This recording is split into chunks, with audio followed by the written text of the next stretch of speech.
Chapter number 1 complete हो चुका है। ये है चैप्टर नंबर 2 का सेकंड पोर्शन, जिसमें हम लोगों ने पहले अकाउंटिंग प्रिंसिपल, कॉन्सेप्ट और कन्वेंशन ऑलरेडी पढ़ लिए हैं। इवन उसके एमसीक्यूज भी सॉल्व कर चुके थे। इन केस अगर आपने वो वीडियो नहीं देखी है तो पहले जा कर के आप उसको चेक कर लीजिएगा। तो ये वाले वीडियो में आज हम लोग अकाउंटिंग स्टैंडर्ड्स पढ़ने वाले हैं, जो कि हम लोग क्लास 11th के एनसीईआरटी चैप्टर नंबर 2 से ये वाले पोर्शन में पहुंचे हैं, अकाउंटिंग स्टैंडर्ड।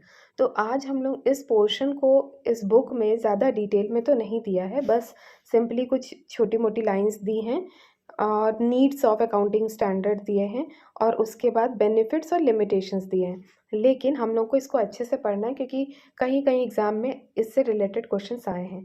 तो अकाउंटिंग स्टैंडर्ड्स तो हमें याद करने पड़ेंगे, तो जहाँ तक हो सकता है हम आपको कुछ ट्रिक्स के थ्रू बताएंगे और कुछ तो हमें याद हो ही जाते हैं। तो चलिए सबसे पहले हम लोग इस अकाउंटिंग स्टैंडर्ड को थोड़ा सा समझ लेते हैं, क्या इसमें एक्स्ट्रा क्या दिया है। इसमें और कुछ नहीं, बस एक पॉइंट आपको अच्छे से मिल सकता है कि अगर कोई आपसे पूछे कि अकाउंटिंग स्टैंडर्ड कौन इशू किया है, तो accounting standards are issued by ICAI. तो आईसीएआई का फुल फॉर्म है institute of chartered accountant of India. तो इन्होंने अकाउंटिंग स्टैंडर्ड्स को इशू किया है।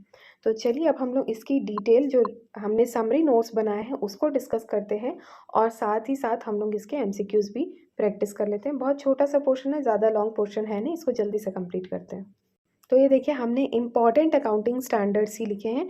सारे अकाउंटिंग स्टैंडर्ड तो नहीं लिखे हैं क्योंकि टोटल अकाउंटिंग स्टैंडर्ड तो 33 होते हैं, लेकिन जो इम्पोर्टेंट है सिर्फ उसी को ही लिखे हैं जहाँ से क्वेश्चन आ सकते हैं।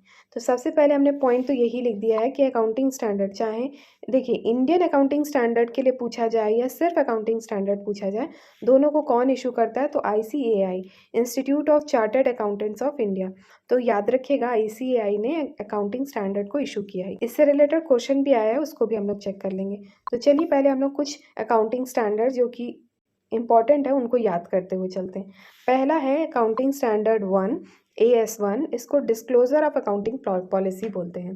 देखिए फर्स्ट है तो आपको नॉर्मल याद रहना चाहिए, लेकिन ये उतना इम्पॉर्टेंट नहीं है, बट फर्स्ट है तो डिस्क्लोज करना है ऑफ अकाउंटिंग प्रिंसिपल्स, ठीक है।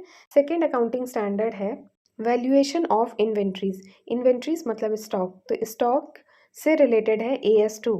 तो ये कुछ AS जो हैं बहुत बार आते हैं, तो उनको तो आपको याद ही रखना चाहिए, जिसमें कोई ट्रिक एप्लीकेबल नहीं होगी, आपको खुद ही याद रखना है। तो जैसा है AS2 जो कि आपका इन्वेंट्री से रिलेटेड है, AS3 जो है वो कैश फ्लो स्टेटमेंट से रिलेटेड है। आई होप ये तो आपको याद होंगे ही क्योंकि हम लोग कहीं ना कहीं एग्जाम्स में इसको पढ़ते आए हैं। अब देखिए डेप्रीसिएशन भी इंपॉर्टेंट है, लेकिन इसको याद करने के लिए हमने एक ट्रिक बनाई है। देखिए डेप्रीसिएशन को कोई भी पसंद नहीं करता, तो उसको पसंद नहीं करता तो उसको समझ लीजिए 6 है ना, तो इसके लिए आप वर्ड दे सकते हैं, छः फिर से डेप्रीसिएशन पेमेंट करना पड़ रहा है। तो यहाँ पर अकाउंटिंग स्टैंडर्ड 6 से आप लोग डेप्रीसिएशन को याद कर सकते हैं क्योंकि उसको कोई लाइक नहीं करता है डेप्रीसिएशन को। नेक्स्ट अकाउंटिंग स्टैंडर्ड है 7 है आपका कंस्ट्रक्शन से रिलेटेड। तो इसको आप याद कर सकते हैं, साथ साथ साथ कंस्ट्रक्ट करना, अकेले कोई कंस्ट्रक्शन कर नहीं सकता है, तो साथ साथ कंस्ट्रक्शन करना। तो आई होप ये समझ में आया होगा। 9 से आप लोग याद कर सकते हैं, 9 से रेवेन्यू रिकॉग्निशन। रेवेन्यू रिकॉग्निशन मतलब 9 से आप लोग नौकरी याद कर सकते हैं, नौकरी, 9 से नौकरी, तो नौकरी मिलेगी तो रेवेन्यू आएगा, तो रेवेन्यू रिकॉग्निशन आपका AS9 है, ठीक है। 10, देखिए 10 और 26 को तो आपको याद ही रखना है। 10 और 26 एसेट्स से रिलेटेड है। 10 जो है वो फिक्स्ड एसेट से रिलेटेड है या टेंजिबल एसेट से रिलेटेड है, और AS26 जो है वो इंटेंजिबल एसेट से रिलेटेड है। देखिए दो दो के पेयर में भी अगर आप याद कर ले रहे हैं तो आपको याद ही हो जाएगा। पहला जैसे था 2 और 3 साथ में आपको याद करना है, 10 और 26 आपको साथ में याद करना है, ठीक है। इतना याद हो गया होगा। नेक्स्ट हम लोग देखते हैं 11। 11 जो है वो फॉरेन एक्सचेंज रेट से रिलेटेड है। फॉरेन एक्सचेंज रेट से 11 रिलेटेड है, आपको याद करना है। कुछ कुछ चीज़ें आपको याद ही कर लेनी, जिसके लिए कोई हमारे पास कोई ट्रिक नहीं है। इनकेस अगर आप कोई ऐसे ट्रिक बनाए होंगे तो प्लीज़ कमेंट बॉक्स में ज़रूर कीजिएगा ताकि दूसरों को इससे हेल्प हो सके। तो चलिए अब हम लोग नेक्स्ट पोर्शन पढ़ते हैं, अकाउंटिंग स्टैंडर्ड 12। अकाउंटिंग स्टैंडर्ड 12 को आप लोग गवर्नमेंट ग्रांट से रिलेट कर सकते हैं, मतलब ये गिफ्ट एंड ग्रांट से रिलेटेड है। तो 12 बार बार आपको गवर्नमेंट स्कॉलरशिप्स दे रही है या बार बार आपको गवर्नमेंट ग्रांट्स प्रोवाइड करा रही है, तो 12 से आप लोग बार बार से आप लोग इसको याद कर सकते हैं, गवर्नमेंट ग्रांट्स। नेक्स्ट है 13, देखिए 13th भी बहुत इंपॉर्टेंट है। 13th और 14th ये तो हम लोग को याद ही होगा। 13 जो है वो इन्वेस्टमेंट से रिलेटेड है, लेकिन इसका आप एक ट्रिक भी याद कर सकते हैं। मेरे पास एक भी इन्वेस्टमेंट नहीं है, तेरे पास इन्वेस्टमेंट है, तो इन्वेस्टमेंट से आप लोग 13 को याद कर सकते हैं।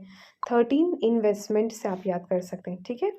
और 14 अमलगमेशन है, इसको तो हम बता रहे हैं, हमें एक्चुअल में 14 13 ऑलरेडी ऐसे ही याद है, तो इसलिए हमने इसके लिए कोई ऐसा ट्रिक नहीं बनाया। तो 13 का हो जाएगा इन्वेस्टमेंट और 14 का हो जाता है अमलगमेशन।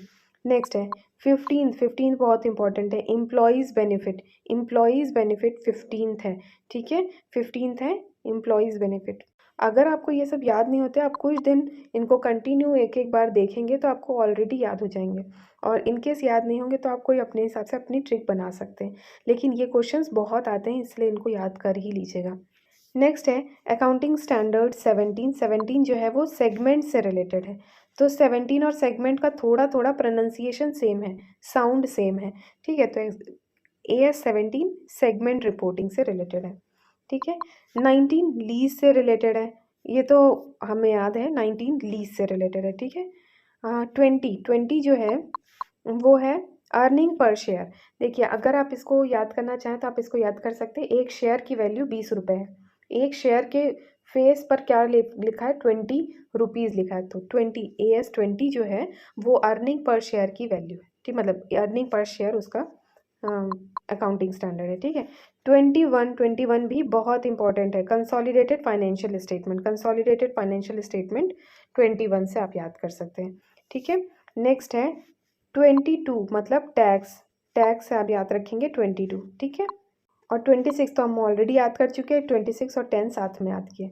तो आई होप आपको सारे याद हो गए होंगे, और इन केस याद नहीं हुए तो एक दो बार आप देखेंगे, ऑटोमेटिक याद हो जाएगा। तो चलिए इसको हम लोग एक बार टेस्ट करते हैं कि हमें कितना याद हुआ है। अब हम पूरा क्वेश्चन तो नहीं निकाल रहे, बस इतने में ही आप क्या पहचान पाएंगे। अकाउंटिंग स्टैंडर्ड 20 किसके पेज पे लिखा था, शेयर्स के पेज पे लिखा था, तो हमने पढ़ा था अर्निंग पर शेयर, तो इसका आंसर होना चाहिए अर्निंग पर शेयर। देखिए करेक्ट आंसर है earning per share. I hope समझ में आएगा। नेक्स्ट क्वेश्चन देखते हैं, टैक्स से रिलेटेड। देखिए टैक्स से रिलेटेड हमें याद है, टैक्स से रिलेटेड है तो है 22, ठीक है। तो 22 से टैक्स आ जाएगा, तो इसको हम देख लेते हैं, इसका ऑप्शन हाँ 22 है। नेक्स्ट क्वेश्चन है, इसको भी देखते हैं। अकाउंटिंग स्टैंडर्ड क्या बताता है, improve the reliability of the financial statement. Reliability improve करने के लिए, या हारमोनियस अकाउंटिंग प्रिंसिपल्स, या एलिमिनेट करना चाहता है non comparability of the financial statement, या ऑल ऑफ द अबव। तो ये उस सब के फीचर्स बता रहा है कि ये अकाउंटिंग स्टैंडर्ड में होता है, कि यहाँ पर ये कहीं ना कहीं हमारी जो हम फाइनेंशियल स्टेटमेंट प्रिपेयर कर रहे हैं उसमें एक रिलायबिलिटी को इंक्रीज़ करता है। साथ ही साथ ये जितने भी अकाउंटिंग पॉलिसीज़ हम लोग बनाते हैं उन सब में आपस में लिंकिंग करके रखता है, हार्मनी बना के रखता है।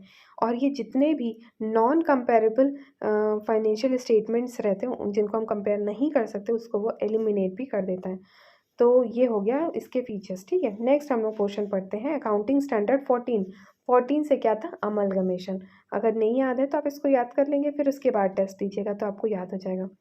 नेक्स्ट क्वेश्चन है, which of the following are the members of international accounting standard committee. इसमें ये क्वेश्चन पूछा गया कि इंटरनेशनल अकाउंटिंग स्टैंडर्ड कमिटी के टाइम पर कौन से मेंबर्स थे। तो मेंबर्स में आपका institute of chartered accountant of India ये मेंबर था उसमें, तो आप इसको याद कर सकते हैं।